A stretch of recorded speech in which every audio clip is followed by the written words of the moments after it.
What is up, beautiful individuals? Hail, guys. How are you doing? So today, I would like to talk about the thing. You know what I want to talk about. The war. Israel has officially declared war on Hamas. Oy vey, it is another Shoah. Anyways, so just to preface this, I think I can be unbiased in my analysis. I think I can manage to remove myself from the situation, but disclaimer, I am a Jew. My family was running from the Nazis. My father was born in Morocco because we were running from the Nazis, you know? So, that's where I'm at. That's where I'm coming from. I am straight out of Israel, as one could say. But let's set the stage here for a little bit. So I'm pretty sure most people understand the foundation story behind Israel, right? But now I'd like to outline why there's a conflict and why there continues to be a conflict and why there will always be a perpetual conflict in the Middle East. So basically, Palestine was formed. Well, let's go into what the name means, for instance. So Palestine didn't exist for around 2,000 years, period. There was no Palestine on the map before 1940, etc. Palestine comes from the Philistines, which were the ancient enemies of the Jews, the biblical enemies, right, that were defeated way back when. So they're defined as the ancient enemy of the Jews. Palestine is the capital of the Philistines. Philistines, again, biblical enemies of the Jews. That's where the name comes from. When Palestine was originally created, in its constitution, it said that its purpose was to push Israel out into the sea. And now there's nothing wrong with that, right? A lot of people will say, well, that's it, that's the argument. And I'm going to dispute that. I don't believe that even if a country is created to cause strife, to cause, to try and push another country out into the sea, to destabilize a region, which is what Palestine is. Palestine is meant to destabilize the Middle East and keep it in perpetual war. It's meant to try and force Israel into having to commit war crimes, right? That is what it was created for, and that's what its purpose is to remove the Jews from the Middle East. Now, you can lament that, you can cry about that, you can, much like when the Iron Dome got funding from America, you can be like AOC and you can cry on the stage of the Senate, weep because Israel's defensive weapon that's currently saving lives right now got funded. Or you can weep like a Palestinian mother holding the charred remains of her dead child. I don't care which way you weep by. It's perfectly fine. The point is that this suffering is engineered by the leaders there, by the terrorists, and that people are playing their roles. And it will continue to always be an area of suffering as long as Israel is there. You cannot, period, no matter where you are, no matter what time you existed, no matter how powerful you believe that your nation is, you cannot just implant yourself in a historical site against pretty much the entire world, right? Deep down, the Jews have been expelled from 109 countries for a reason. Deep down, these things happen. And, we can talk about the racial animus involved in this because Jews are their own race. I don't care what, a lot of them are going to try and pretend they're not a different race to try and suit their needs at any point in time. Like, Jews make up 0.03% of the world population. Like, they have to do certain things to have survived this long without being eradicated. And once again, they are, Hamas and a bunch of terrorists are trying to eradicate them. So the reality of the situation is this is just a continued conflict of all of the previous wars. This is just going to continue to be an issue for, as long as humanly possible. This time it's interesting, though, because Hamas and all these people are using smuggled Ukrainian weapons for the most part, which appears to be validated, which appears to be true. If you've looked at the news and propaganda, the things they're holding, they have physical evidence that they're wielding American weapons that were given to Ukraine. Again, anyone from like 10 miles could have seen this was going to happen realistically. Ukraine was smuggling weapons before the war. They're smuggling weapons now after the war. So we have terrorists armed with American weapons firing them into Israel's Iron Dome. And the real winner here is Raytheon, obviously. It's the military-industrial complex. It's the same reason Biden gave, Iran $6 billion. to basically fund this war. Like, let's be clear, they knew what they were doing when they did this, right? And so the Jews being in Israel has a number of benefits, at least to America and at least to the military-industrial complex, which is why also these wars keep continuing, and why maybe even Israel was founded in the first place. I don't think it was founded in, to give the Jews a homeland, right?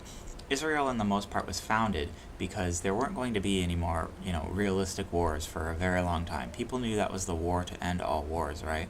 So if you're a military-industrial complex, if you're the bankers, how do I create strife in this world? How am I going to profit off of future conflicts? How am I going to make a world where there's going to be dead bodies, little charred Palestinian children, Instagram Israeli influencers with their, bones broken and their gaping holes on display? Like, how am I going to make money off that? There's a very easy way. It's to create an area of conflict, and that's what Israel and Palestine is. It's, and I hope it's not what I think it is, but I have a feeling that going forwards, it's going to be an America versus, whoever is going to be the World War III partner dance in the future, much like how America now backs Ukraine against Russia. China, let's say, is going to back Hamas against Israel against America, right? So I can imagine this turning into a multi-front war, sort of like a Cold War-esque Vietnam-type scenario. And I'm hoping that's not what it's going to be, but a part of me really thinks that this whole, affront right now may end up being like China or Russia against the United States as far as, proxy wars go, and sort of maybe the first missile in World War III, potentially. The first ignite point in conflict, right? Because we don't know what shape or how World War III is going to take place. It's on the horizon, though. We're approaching the fourth turning. We're riding the Kali Yuga at the moment. If you know what that's about. But going forwards, we can see very realistically that there's going to be some sort of greater conflict that evolves out of this. And so in the coming days, we'll probably know as Israel mounts its offense against Hamas, as things begin. I don't think there's any possibility of the terrorists overrunning Israel, as much as, as hilarious as that would be, one, because that's going to end the conflict. I don't think the powers that be or the people that are involved in this want this sort of bloodshed to end. There's a reason there have been, I don't know how many peace proposals, and all of them have gone away. It's because this war is manufactured. Much like the media is manufactured consent, this is manufactured war, manufactured terrorism to try and prop up the military-industrial complex, to try and prop up all of these corrupt entities. So the reality of the situation is that this is probably the first salvo in World War III. It's probably happening finally. Ibs happening. I'm not saying that 100%. I'm not saying but that's the inkling I get. That's my gut feeling. I don't have any proof of that, but I have a feeling this evolves into a proxy war, and then Lord knows what happens. All China needs to do is start funding Hamas, even as a proxy through another nation, like Ukraine, but, that goes without saying that somehow those American weapons ended up in the hands of Hamas. So interesting, so unique. But yeah.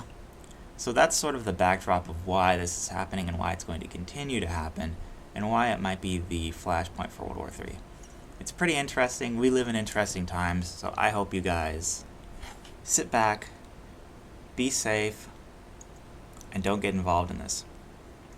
So another thing is that if this becomes World War III, one final thing, do not fight for Zog, do not fight for Global Homo. You don't owe this country, you don't owe these people anything. Do not die for this bullshit. Period. You don't have to do any of this. Forget nationalism, it's dead. You don't have a nation anymore. Nations have borders. You don't owe this country anything. You don't owe these people anything. You do you. If your draft letter comes, wipe your butt with it. Do not serve. Go to prison for a few years if you have to. That is what it is, Poo and pee, no draft for me, as they say. Make it as hard as hell. I'm not saying that, you have to do that, but it's an idea. either way, just don't die for Zog. Don't die for this. Don't die for Ukraine. Don't die for anything. Like, the future is female. Females can defend it. It's not your problem. None of this is your problem. Even as a Jew, this is not my problem. Like, they're not attacking me. They're attacking, they want to reclaim what was their homeland, right? At the end of the day, the Allied powers ripped this territory from them, ripped a holy site from them, and at the end of the day said that these people deserve a home. And sure, they do. Every race deserves its ethno-state, I think. But you have to be able to defend it. And, the abuse of the Israelis for the military-industrial conflict isn't right either, but that's the world we live in, And so we'll see how things develop. I have a bad feeling about it, though. And that means we're living in exciting times. And with that, I'll leave you. Have a good day.